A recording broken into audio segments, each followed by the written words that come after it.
안녕하세요. 역학방송. 자, 오늘은 테마 강의 첫 번째 시간입니다.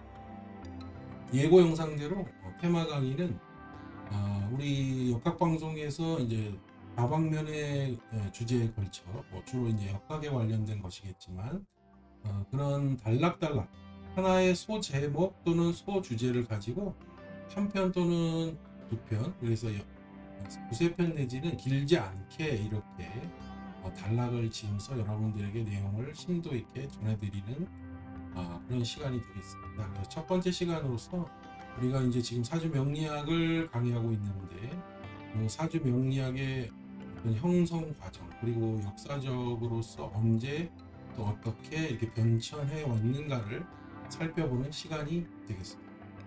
이 강의는 기초 초심자들만을 위한 강의가 아니고 공부를 좀 하신 분들도 들을 수 있을 만큼 심도 있게 다루기 때문에 범용성이 크다 이렇게 말씀드릴 수 있으니까 참고해 주시고요. 오늘은 형성 과정, 즉 사주 명리학의 형성 과정의 시대적 배경들을 쭉 살펴보는데요. 내용이 무척 많고 길어서 제 1편으로서 우선은 형성 과정의 1편입니다. 그래서 중국의 사료와 또는 중국에 남아있는 중국 명리 서적들을 중심으로 형성 과정을 한번 살펴보도록 하겠습니다. 물론 이제 시대별, 역사적 시대별로 분류해서 진행해 나가겠습니다. 자, 그러면 한번 또 자료를 보시면서 설명을 해드리도록 하겠습니다. 자료를 보시면요, 자, 수나라서부터 이제 나오기 시작하는데요. 중국의 역사를 간략히 살펴보면 하나라와 은나라, 그 다음에 주나라를 거쳐서 그 다음에는 춘추 전국 시대라고 할 수 있겠죠. 그래서 이때 제자백가가 크게 유행하면서 수많은 사상가들이 나와서 여러 가지 학문의 사상을 발전시키죠.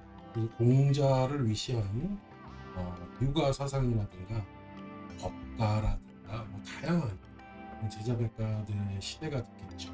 그 다음에 이제 최초로 중국의 통일의 개념을 부여한 진나라, 여러분이 잘 아시는 진시황제. 그 다음에 진나라 이후에 이제 한나라를 거치고 한나라 이후에 드디어 중간중간에 분열되는 양상은 있었지만 크게 보면 이제 수나라로 넘어오게 됩니다. 그러면 왜 수나라부터 살펴보느냐? 그것은 이제 춘추 전국 시대 때부터 수나라 이전까지 많은 사상의 계보와 또 발전이 있었고요. 그래서 상당히 복잡다단한 그런 전개가 이루어집니다. 그래서 이것은 이 부분만 따로 한번 시간을 또 내서 당시에 이제 대표적인 책이라든 춘추 법루라든지 또는 백호통이라든지 해남자 이런 다양한 그 음양오행에 관련한 서적들이 기록되어 있습니다. 그래서 요것은 이제 한번 따로 심도 있게 또 다루는 시간을 갖고요. 한나라 이전까지는 일단은 분리를 해서 수나라서부터 이제 한번 살펴보는 시간을 갖도록 할게요. 자, 수나라는 여러분 잘 아시죠? 우리나라 고구려 시대의 을지문덕 장군 살수에서 수나라 100만 대군이 크게 패하여 돌아갔다라는 기록도 여러분 잘 아실 겁니다. 그 수나라입니다. 그래서 수나라, 중국은 그래서 그 25사라고 그래서 25사라는 방식으로 각 나라별 그 역사를 기록을 하고 있습니다. 그래서 수나라는 수서 이런 식으로 기록을 하죠. 그래서 그 수서의 수나라 역사를 다룬 기록에 그 소길이라는 사람이 이제 오행대의라는 책을 썼다는 것이 기록에 남아 있습니다. 그래서 십간 십이지의 개념과 그 다음에 왕상휴수사, 이 왕상휴수사라는 지금도 일주의 강약을 볼 때 많이 사용되는 이론의 근간이죠. 그래서 이런 것들의 설명이 나와 있고요. 지금 현대 명리학에서도 쓰는 사주학의 기초 이론들이 정립이 돼 있다라는 것이죠. 현재 오행대이는 번역으로 돼서 우리나라에 또 이제 한글본으로 해서 출판이 되어 있는데요. 그래서 수나라의 기록에 이제 이것이 남아 있다고 합니다. 그래서 한번 관심 있으신 분은 오행대이라는 책을 검색하셔서 보셔도 좋을 것 같아요. 당나라로 넘어가게 되면요. 당나라는 이제 그 역시 우리나라로 치면 고구려 삼국시대에 해당되는 이제 당나라와 이제 고구려가 치열한 전쟁을 많이 했었죠 또. 근데 이제 여기에 보면은 이 원천강이라는 사람이 등장을 합니다. 그래서 원천강이라는 사람의 이름이 들어가 있는 원천강 오성 삼명진암 이런 책이 기록에 나오죠. 그래서 실제로 근데 이것을 원천강이 지었는지 안 지었는지는 잘 알 수가 없습니다. 그러나 일단은 원천강이 지은 것으로 이해하고 이 책을 살펴보도록 하겠습니다.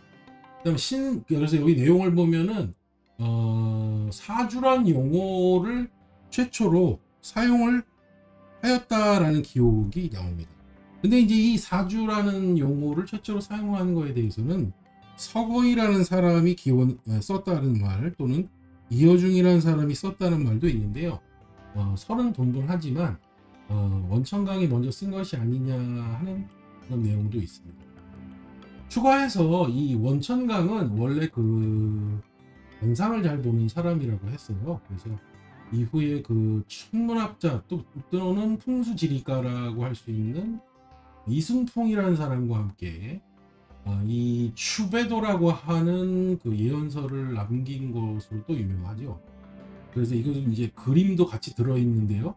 60장의 그림으로 구성되어 있고 이제 문구가 들어있는 예언서죠. 근데 이제 해석이 조금 광범위하고 해석이 조금은 이렇게 이 설명이 좀 애매모호한 형태로 되어 있긴 합니다.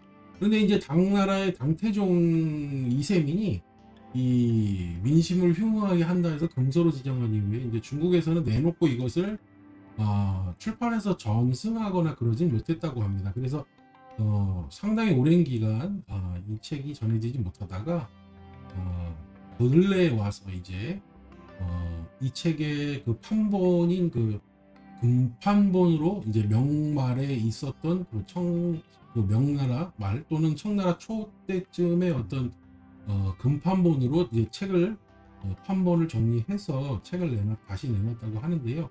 어쨌든 이 추배도에는 60가지 예언 중 55가지가 뭐 적중했다고 또는 실현되었다. 그리고 나머지 5가지가 남았는데 그게 뭐 앞으로 뭐 3차 대전을 예견하는 것이 아니냐 뭐 그런 여러 가지 분분한 이야기도 있습니다. 그러나 어쨌든 그런 유명한 책의 저자라고도 전해지는 것이 또 원천강입니다.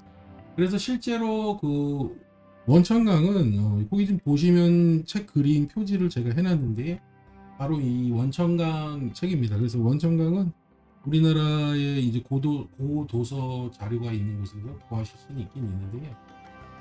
한번 내용을 읽어보시는 것도 좋긴 한데 어쨌든 당나라 시대의 사주 명리학을 보는 방식으로 지금과는 이제 사뭇 관찰 방식이나 그런 학설이 좀 다르긴 합니다. 그래서 원천강의 내용도 한번 보시는 것도 중요하겠습니다. 그래서 원천강에 이어서 이제 또 등장하는 인물이 바로 이허중이죠. 그래서 이제 이허중은 이제 그 당나라 헌정 때 벼슬을 지낸 진중시어사라는 벼슬을 지낸 관리입니다. 그래서 이분은 이제 그 관료로서 명서라는 책 3권을 남긴 것으로 되어 있는데요. 실제로 이 사람이 지었다기보다는 귀국자라는 사람이 주나라 시대에 귀국자 유문을 이허중이 주석한 것으로 보는 것이 더 타당할 것 같습니다. 그래서 이 이허중의 명서나 앞서 말씀드렸던 원천강이라든가 이런 책들은 대체적으로 현대 명리학에서 말하는 연월의 일시의 구조보다는 당시의 그 어떤 관찰법이라는 것이 이게 연주를 중심으로 해서 이 연간과 지지에 있는 글자를 가지고 다시 태월 일시에서 오주로 이렇게 보는 5가지 기둥, 그래서 이것을 오성술이라고도 부르죠. 그래서 이런 것을 우리가 흔히 당사주라고도 합니다. 그래서 우리나라에서는 이게 70년대에 당사주란 책으로 그림책처럼 출간된 적이 있어서 뭐 두루 애용되기도 했었는데요. 그러니까 그 당시에는 이게 사주라는 것을 관찰하는 방식이 지금과 좀 다른 오주론의 형태고요. 그 다음에 이것은 과거 그 현대 명리학의 이론의 근간보다는 그 당시에는 오성이라는 것이 결국 하늘에 있는 12황도궁을 따라 도는 그 지구 주변, 지구와 더불어 지구 주변의 5행성 체계죠. 5행성의 체계. 수성, 금성, 지구, 화성, 목성 이렇게 5행성의 체계를 가지고 했던 천문학의 형태가 더 강했죠. 그래서 그 이후에 이제 그 일행선사라는 사람이 이제 당사주를 창안한 것으로 되어 있는데 그 천문역법이 바로 황도 모양을 만들어 태양, 달, 오성, 운행, 항성의 위치를 측정해서 뭐 이렇게 역법에 결부시킨 대한역을 창안하였다 이렇게 되어 있죠. 그래서 이것을 이제 당사주라고 하기도 하고 이걸 달마 일장령이라고도 합니다. 그래서 달마 일장령은 뭐 달마 대사가 진 거 아니냐 그렇게 얘기도 하는데 이 책은 일행선사가 지닌 것으로 보입니다. 그래서 이것이 이제 통칭해서 지금 우리에게는 당사주라고 전해지는 모양새가 되는데 이걸 이제 전반적으로 연구한 것이 아니라 아주 간략하게 그림체 형식으로만 만들어서 전해준 것이 이제 우리나라 70년대의 출판 형태라고 볼 수 있는데, 그래서 이런 것은 이제 학문을 하는 데는 오히려 이제 크게 걸림돌이 된 부분도 없지 않아 있긴 있어요. 그러나 어쨌든 이러한 이어중의 명서라든가 앞에서 말씀드린 원천강이라는 책이라든지 이런 책들을 심도 있게 관찰해 보면은 이 당시의 사주를 보는 방식에 대해서 이해를 할 수가 있겠죠. 그래서 이 당나라 시대까지의 어떠한 그것을 우리가 그 별을 위주로 본다 그래서 이 별성자를 쓰죠. 그 사람의 명을 다룬다 그래서 성명이라는 말을 씁니다. 그래서 성명학 이렇게 부르죠. 그래서 이때는 이러한 것을 성명의 체계다. 그래서 이것을 직대성해서 성명학을 이루었다 이렇게 이야기도 하죠. 그래서 또 다른 말로는 오성추명술이다. 오성술을 가지고 이렇게 설명을 하기도 하죠. 그래서 이때까지만 해도 지금의 현대 명리학의 근간이 된 일주 위주론의 어떤 관찰은 이루어지지 않았던 것으로 보입니다. 자, 그 다음에 이제 당나라가 지나고 나면은 송나라가 되는데요. 송나라가 되면은 그 서자평이라는 사람이 등장을 하죠. 서자평의 송나라의 역사를 다루는 송사의 예문지라는 것은 그 송사의 이제 부록 형태로 되어 있는데요. 그 당시에 있는 무슨 출판 도서 목록 같은 것입니다. 그래서 여기에 이제 기록이 남아 있는데 낙록자 삼명소식부라는 책이 서자평의 저서로 기록이 되어 있습니다. 그 다음에 이제 또 서대승이라는 사람이 등장하는데요. 이분은 이제 자평 삼명 통변 연원이라는 책을 쓴 것으로 되어 있고 오행전도론과 연해자평이라는 책을 쓴 것으로 되어 있어요. 그래서 자평 삼명 통변 연원은 나중에 그냥 서자평이라는 이름으로 조선시대에도 널리 쓰였던 책으로 알려져 있습니다. 근데 사람에 따라서는 지금 이 서자평과 이 서대승을 같은 사람으로 보기도 합니다. 그러니까 왜 그러냐면은 이 두 분의 어떠한 생물 연대나 활동이 자세하게 역사적으로 기술되어 있는 것이 없고요. 그래서 이 남겨진 서적으로만 이 추론을 하기 때문에 상당히 어려운 상황이죠. 같은 사람인지 아닌지. 그래서 이게 굉장히 어렵습니다. 어쨌든 근데 낙록자 삼명소식부를 통해서 이 서자평을 중심으로 해서 그 이전에 좀 전에 당나라 시대의 성명학에서 이제 일간, 즉 연주가 아닌 지금의 사주체계인 일간을 주인공으로 하는 관찰법, 일간 이주의 관찰법을 이제 발휘하게 됩니다. 그러면서 이 이후부터는 모든 사주 명리학은 이 일간 이주의 관찰법으로 정립이 되기 시작해서 그래서 모두 이제 이후부터는 이게 자평 명리학이라는 말이 만들어지게 됩니다. 그러니까 서자평 이후 이 서자평의 이름을 따서 자평 명리학 아류에 속하는 명리학들로 정리가 되어 간 것이죠. 그러게 송나라 때부터니까요. 지금부터 한 1200, 많아야 1200~1300년 정도 그때부터 이제 새로운 체계로 정립되기 시작했다고 보는 것이죠. 그래서 지금도 연해자평이라든가 이런 책들은 매우 중요하게 보는 그런 명리학 서적 중에 하나죠. 그래서 그 밑에 보시면은 제가 갖고 있는 자평 삼명 통변요는 일명 서자평이라는 책의 그 제일 앞장을 제가 복사해서 올려드렸는데요.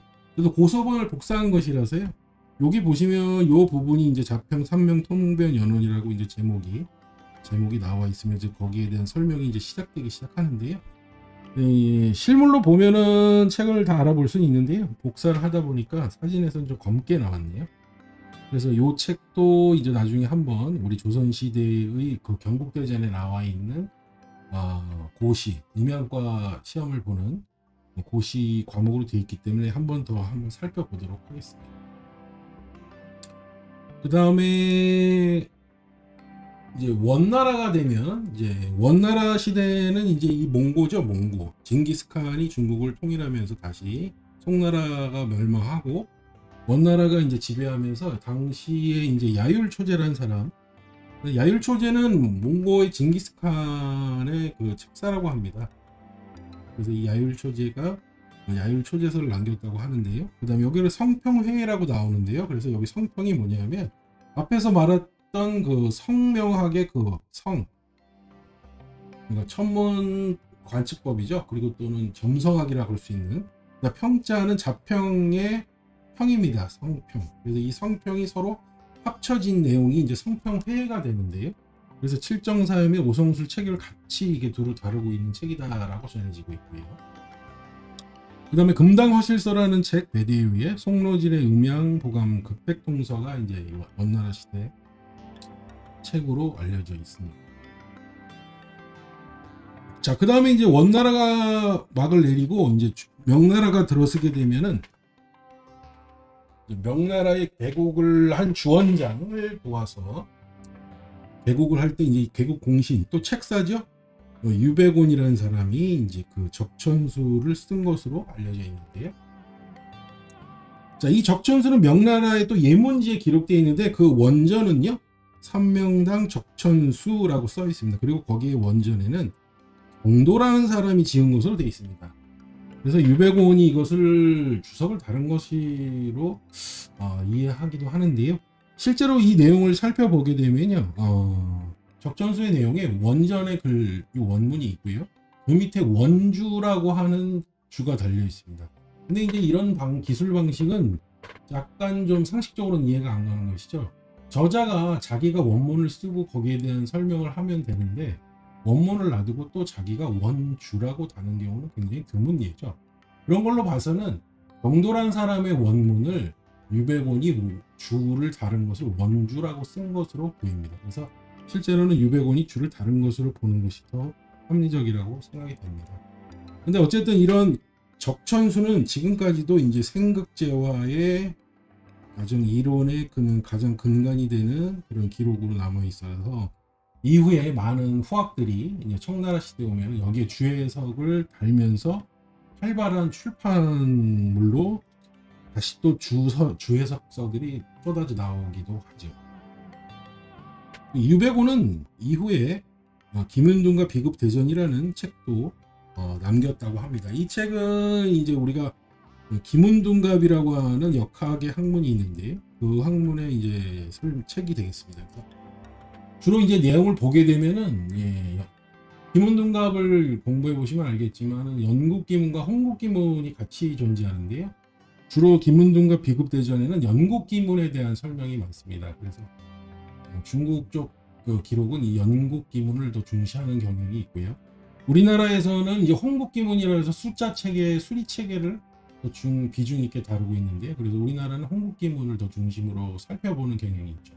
그래서 따지고 보면 이 김은둔갑 비급대전도 이제 중국 측 사료에서 연국기문을 중심으로 설명된 부분이 더 많다, 이렇게 설명드릴 수가 있겠네요.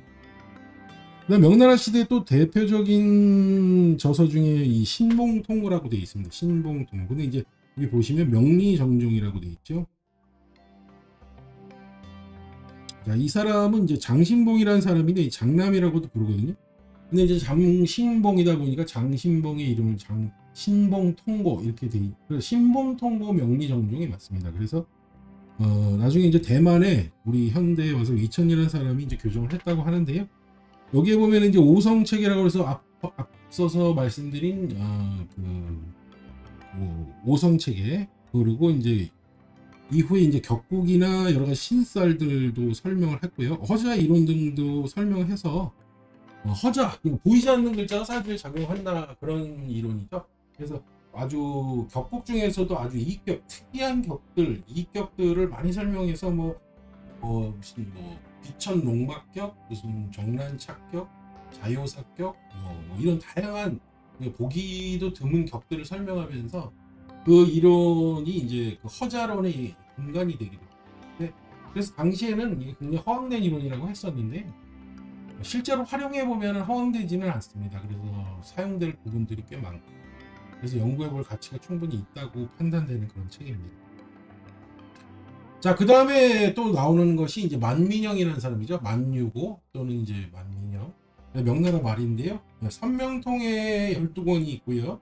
그 다음에 사고전서 안에 이제 성악대성이라는 책이 남아 있습니다. 그래서 성악대성은 아까도 말씀드렸지만 이제 그 당나라 시대의 그 천문 별자리의 것을 가지고 우리가 성명학이라고 했었잖아요. 그래서 그런 것을 직대성을, 그래서 성악을 직대성해 놓은 책이다, 이렇게 보시면 되겠습니다. 그래서 삼명통해와 이 두 개는 상당히 가치 있는 책인데, 여기서 이제 여러분들이 사고전서라는 내용이 나오죠. 사고전서 내에 이제 이 성악대성이 있다라고 하는 것인데, 사고전서는 이제 간략히 설명드리면 중국의 이제 청나라가 들어서면서, 청나라는 정확하게 말하면 이제 여진족이고요. 그 다음에 중국의 명나라, 지금도 이제 한족을 이제 중국의 자신들이 이제 본류다 이렇게 주장하는 거죠. 그런데 이제 명나라까지는 한족이 지배를 했다가 이제 여진족이 통치를 하면서 여진족이 이제 그 명나라의 많은 그 지식인들층을 좀 감시하기 위해서, 사실상은 그들을 쉽게 통제하고 감시하기 위해 출판 사업을 벌였는데, 그래 그 당시까지만 해도 수많이 이렇게 전해져 오는 여러 가지 각 분야의 책들 직대성에서 한 7만여 권으로 문고를 만든 것이죠. 직대성은 백과사전의 문고죠. 그래서 이제 청나라 건륭제 때 이제 만들게 되는데요. 그러면서 이제 그 지식인들을 그렇게 몰아놓고 책을 집필 작업을 하면서 감시 체계를 작동을 했던 것 같아요.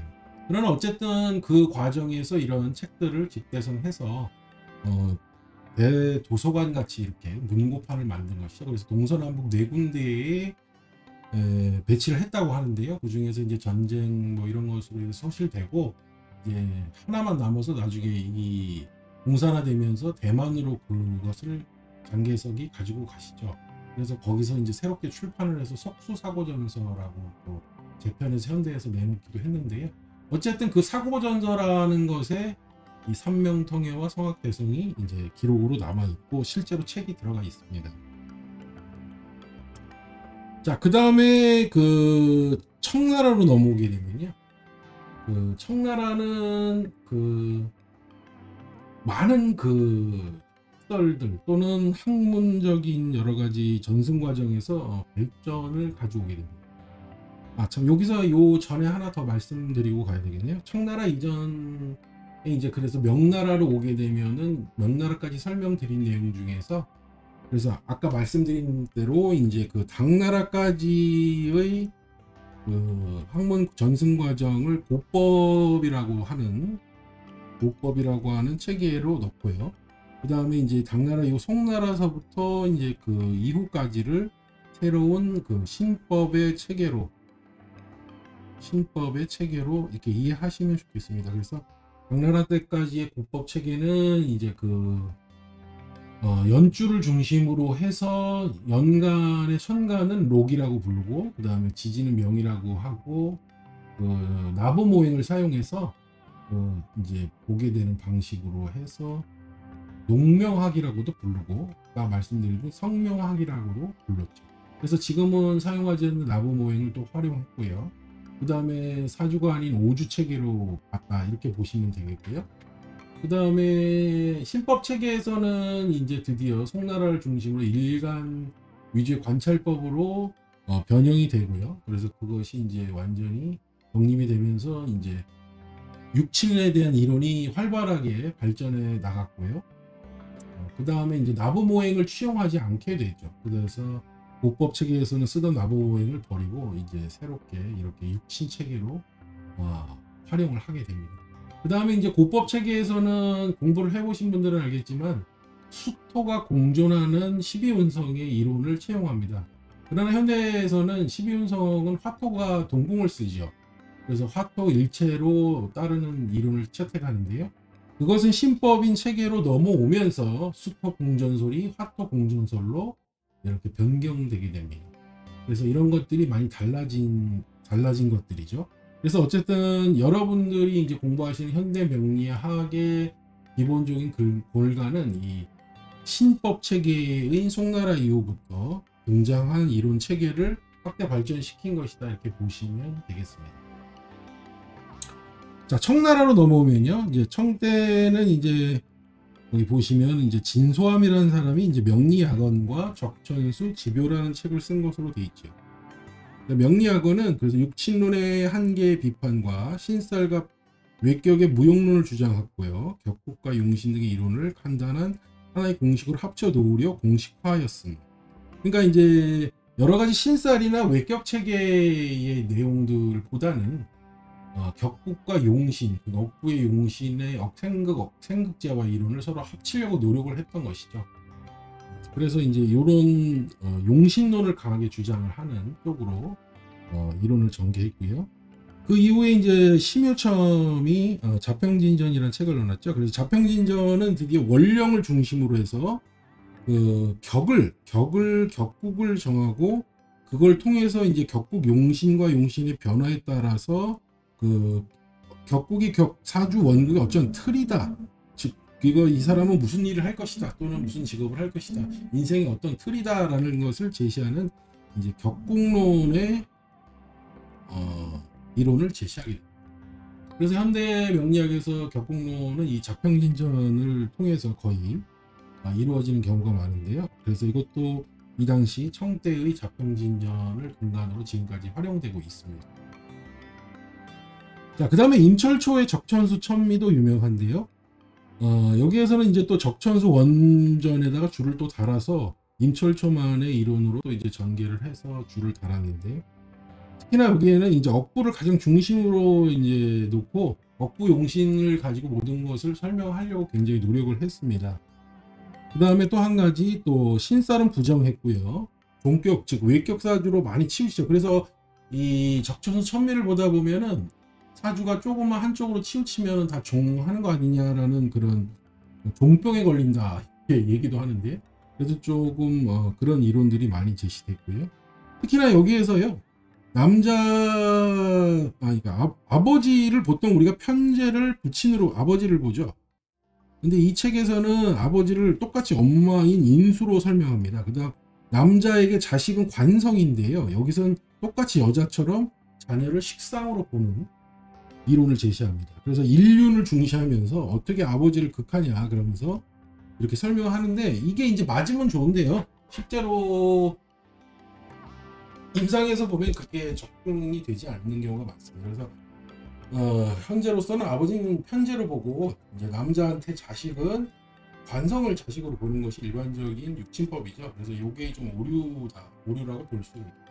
그런데 이거를 그대로 수용해서 우리나라에서도 일학파가 이 이론을 그대로 수용하는 학과도 있어요. 그래서 글쎄요, 그거는 이제 일단 조금 여러분도 한번 그 책이 있거든요.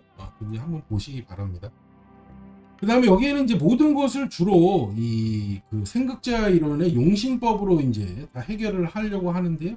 그래서 이제 이 책은 이제 초심자 때 이제 이런 책들을 많이 보게 되면 지나치게 용신주의자가 되거든요. 근데 이제 사주에서는 용신이라는 건 중화점으로 물론 이제 차지해야 되는 중요한 한 과정이긴 하지만 용신으로 모든 사주를 다 해석하기는 좀 어렵죠. 그래서 이제 많은 이론들을 종합해서 다각도로 접근을 해서 분석하는 것이 맞지 용신 하나 가지고 사주를 다 해석해서 이렇게 활용하기는 좀 어려운 부분이 있습니다. 그러나 어쨌든 이 책은 그렇다는 것이죠. 자, 그 다음에 이제 선하고라는 사람이 이제 또 역시 마찬가지 적천수의 징의라고 해서 또 해석서를 놨고요. 그 다음에 이 여춘대라는 사람이 쓴 난강망이라는 책을 주를 달아서 이제 공통보감이라는 책을 저술한 걸로 되어 있습니다. 그래서 공통보감은 쉽게 말하면 사주의 온도죠. 그러니까 겨울에 태어나면 불이 피하고 여름에 태어나면 물이 피하고 이런 식으로 계절적인 요인을 첨가한 것이죠. 그래서 기후와 계절. 그래서 환난조습이라고. 춥고 덥고 건조하고 습하고 이런 것들을 설명하는 상관관계로 설명한 것이죠. 그래서 이 선하고는 이런 난강망을 주해한 공통보감과 적천수 징의 및 그 다음에 자평진전에 대한 평주, 즉 또 주를 달았습니다. 그래서 적천수 어찌 보면 이제 적천수의 이제 억부론과 그 다음에 이제 자평진전의 격국론, 그 다음에 이제 공통보강의 조후론을 다 이렇게 한 번씩 건드려 본 사람은 이제 선하고가 아닌가 이렇게 생각도 되는데, 자, 여기까지가 이제 청나라까지의 어떤 그 학문적 전개 또는 서적, 출판된 서적들도 남아있는 기록들을 통해서 살펴본 명리학들의 변천 과정이었습니다. 그 다음에 우리나라도 이제 그 궁에서 이제 그 공직 자체를 이제 그 음양과를 둬서 선출을 했었죠. 그래서 건국대전에 이제 고시된 과목들이 있고요. 어떤 책을 봐서 시험을 봐야 된다 하는 그런 내용들이 전해지죠.